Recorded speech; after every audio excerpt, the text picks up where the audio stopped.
माता का एक चित्र बनाने का प्रयास करता हूँ। स्वागत है। अगर आपको दिख जाए तो सूचित करिएगा। स्वागत है। स्वागत है। व्योम सा विराट है ललाट मातु भारती का, केश काले मेघ सम छा रहे सुहाते हैं। व्योम सा विराट है ललाट मातु भारती का, केश काले मेघ सम छा रहे सुहाते हैं।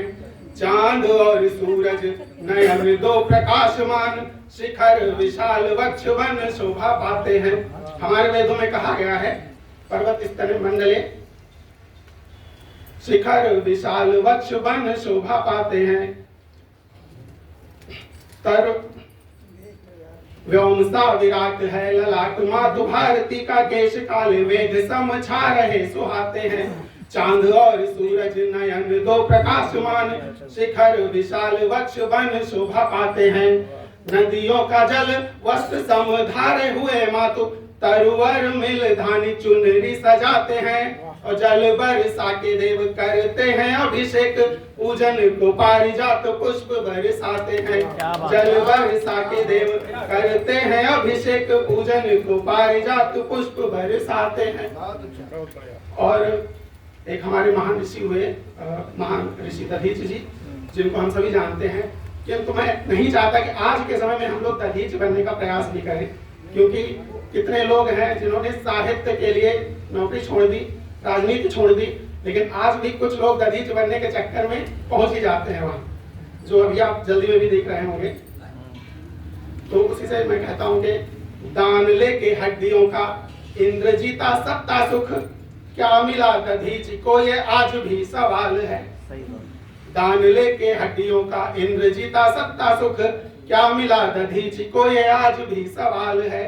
जो दधीच सीमाओं पे मातृभूमि रक्षा हेतु, प्राण भी लुटा गए हैं उनको मलाल है। जो दधीच सीमाओं पे मातृभूमि रक्षा हेतु, प्राण भी लुटा गए हैं उनको मलाल है। नौकरी या वरदान, आजकल नौकरी का लालच दिया जाता है, पहले वरदान मिलते थे, तो नौकरी या वरदान देश हित दिखला के लूट लेते राजनेता हड्डियां व माल है।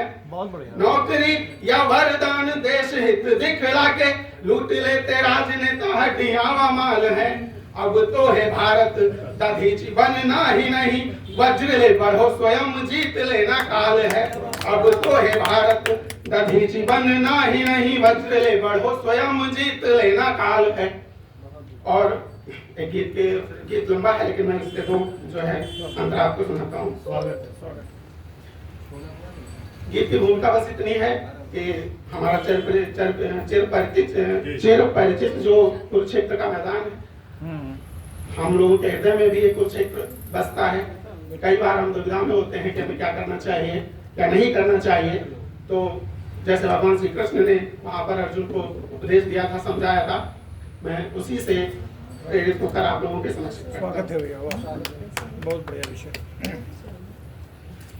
कहो धनंजय विस्मय कैसा, क्यों दुविधा में पड़े हुए हो। कहो धनंजय विस्मय कैसा, क्यों दुविधा में पड़े हुए हो। अर्जुन अब गांडीव संभालो, युद्ध भूमि में खड़े हुए हो। अर्जुन अब गांडीव संभालो, युद्ध भूमि में खड़े हुए हो। अपना जीवन लक्ष्य जानकर जो योद्धा पीछे हटता है, पर्वत चढ़ने को आतुर हो जो नग के तल पर थकता है। पर्वत चढ़ने को आतुर हो जो नग के तल पर थकता है। देखो तुम इतिहास पलटकर, देखो तुम इतिहास पलटकर, दुविधा वाले कहीं खो गए जो अपना दायित्व भूलकर सुविधा के अधीन हो गए। जाने कितने विषम युद्ध, जाने कितने विषम युद्ध, कौन थे तुम ही तो लड़े हुए हो। अर्जुन अब गांडीव संभालो, युद्ध भूमि में खड़े हुए हो। यह जीवन एक युद्ध भूमि ही है, जिसमें हम पीछे रहे तो फिर कुछ नहीं हो पाएगा, अपना नाम भी मिट जाता है। इसलिए दुविधाएं सब धरो किनारे, जननी कारण चुकता कर दो। दुविधाएं सब धरो किनारे, जननी कारण चुकता कर दो।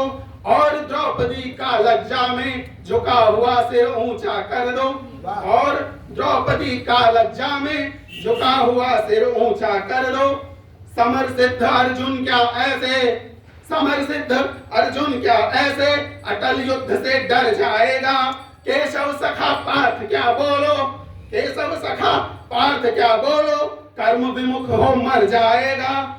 क्या तुम भूल गए बचपन से युद्ध खेल कर बड़े हुए हो। अर्जुन अब गांडीव संभालो युद्ध भूमि में खड़े हुए हो। बहुत सुंदर, बहुत बढ़िया।